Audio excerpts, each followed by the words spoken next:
Ivant, Jā, čau. čau. Pastāstim lūdzu par cauruļu griežamiem. Jā. Ņēmām un čuk, griežam.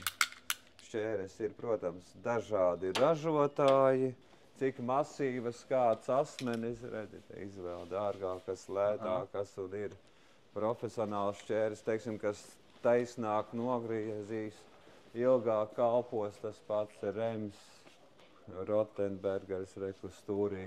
Ja tas ir mājasēmniecībā priekš sevīm, tad es teiktu, pašas vienkāršākās šķērītes pilnīgi derēs arī, tur nav tādi noteikumi.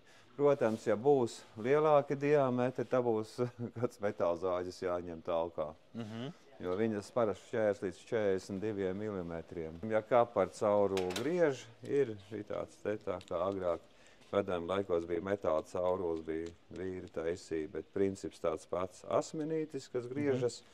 Un šitien rullīši mazāki, kompaktāki, ja pie sienas jānogriež.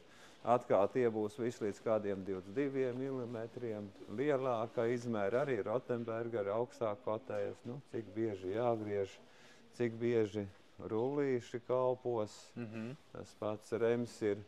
Protams, dārgāks būs masīvāk un tā, bet ja jums nav tik bieži, tad, protams, arī šitās kaut ko griezīs un tik traki nav, ka viņas negriež.